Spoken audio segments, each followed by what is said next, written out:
We have some new CNN reporting breaking overnight on the controversy that simply will not go away for President Trump, and that's the Jeffrey Epstein investigation. Sources telling CNN top administration officials will gather tonight at Vice President JD Vance's official residence for a strategy session. And the goal, we're told, is to form a unified response to the Epstein situation.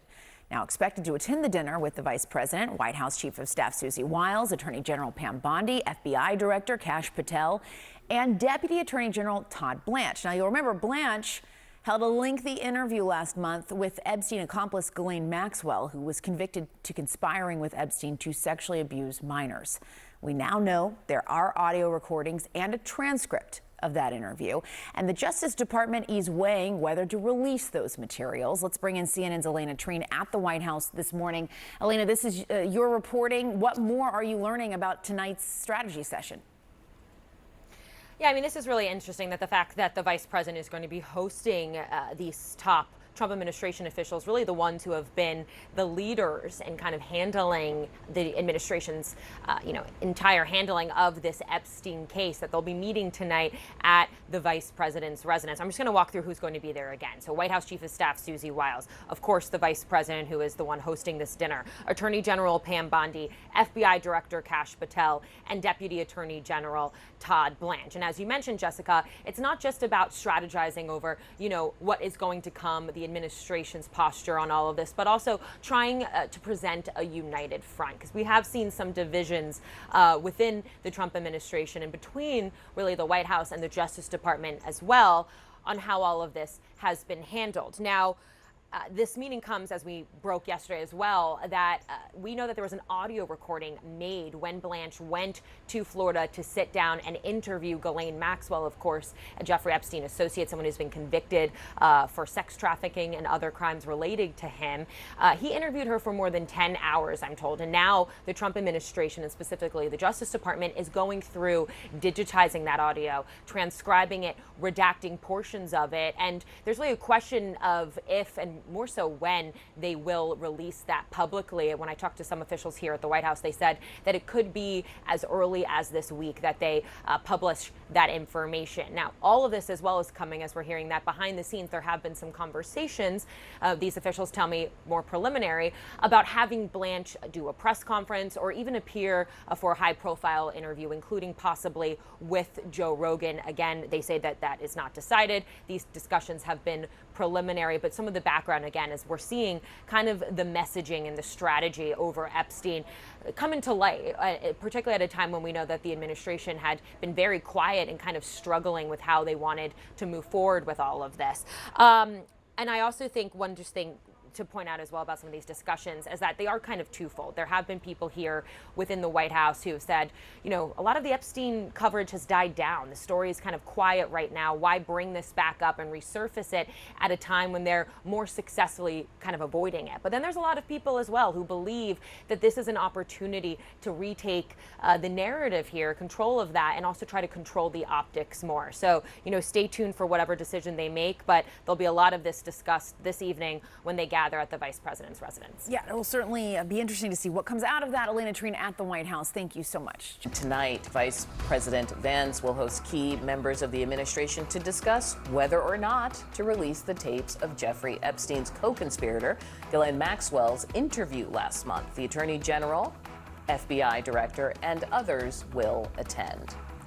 At the same time, the House Oversight Committee issued subpoenas to nearly a dozen former officials as it broadens its investigation into the Epstein files. Among those included Bill and Hillary Clinton, and Republicans are zeroing in on the former president for his documented association with Epstein.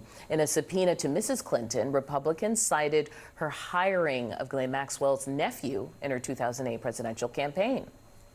I'm going to bring in the group chat to talk about this. The thing that is confusing about this is if you're trying to tell the world that there's no longer conspiracy, do you have a dinner where you all get in a room privately and talk about it? Yeah, and talk about what they're going to release and what they're not going to release. This does seem to be exactly the kind of thing that many of the people who will be in the room tonight at this dinner talked about before as the things that government did to hide the Epstein files. Right, because this tape and this audio recording is of the Deputy Attorney General Todd Blanche, who was Trump's former attorney. Right, and it includes Kash Patel and JD Vance, who both of them spent quite a bit of time talking about releasing the files, releasing the files. So look, they are now talking about what they are going to release and what they are not going to release. And they're doing it in a meeting that was not announced. Our colleagues reported about it. They found out about it. They're doing it behind closed doors. They're talking about what information there might be other than this, including this recording of the Maxwell interview. This does seem to be, like I said, the kind of thing that would feed the conspiracy thinking of exactly the people who are part of it now. And the number of names we saw in the subpoena from that House Oversight Committee, attorney generals from both administrations. So whether that's Merrick Garland, Bill Barr, Jeff Sessions, Eric Holder, Alberto Gonzalez from the George Bush years, which I don't know if people got into the Wayback Machine and remember the original sentencing deal that sort of kicked off the scandal out of Florida. That's a lot of names on that screen, Maria, and I hear it's not enough for you. No, it's not, because these... But it's bipartisan, at least. Sure, and that's fine. And let's see if any of them have any additional information. But where's Alex Acosta, who actually was the one who originally negotiated the horrible deal with Epstein? Where is Bondi? Where is Kash Patel, the people who have actually seen the files? If you're going to subpoena Bill Clinton, because of course Republicans are like, oh, well, he was Epstein's friend. Guess who else was Epstein's good friend? Donald Trump. So this, to me, is again another distraction and another excuse for them to be able to say, oh, look what we're doing. We really do want transparency. That's just BS. They don't want transparency. They don't want anyone to testify that is going to be able to say that Donald Trump is in the Epstein files, period.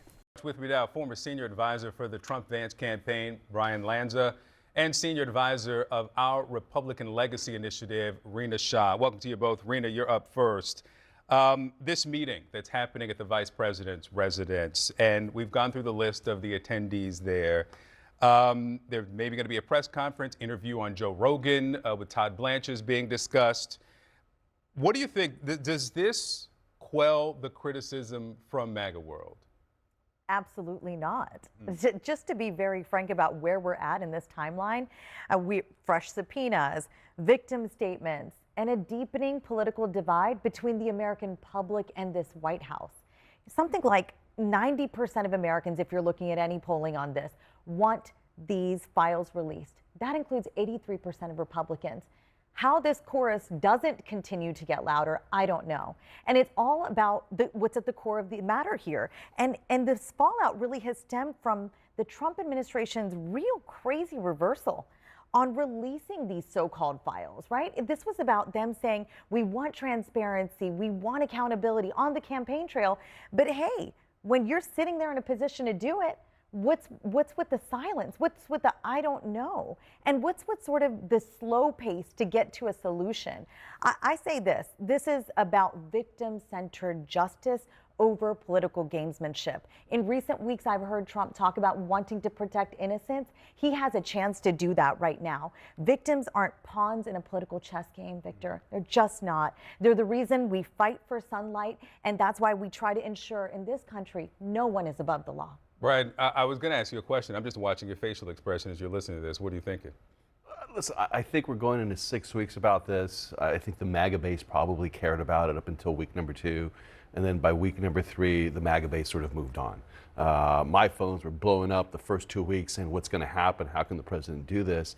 And then the issue kind of got co-opted by the never-Trumpers in the media.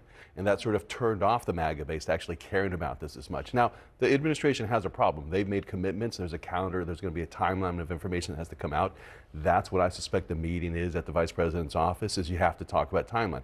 Because there's going to be release valves along the way. Well, more than timeline, right. Is the meeting not an acknowledgement that they are bungling the messaging here, that they need all these people in the same room? I think the fact that 6 weeks in, as you said. I think the fact that we're 6 weeks into this shows that they have not moved sort of beyond, their initial response, and that they need something. They need release valves. The audio from the interview, that's a release valve. The transcript. These are things that it's drip, drip, drip, and it shouldn't be.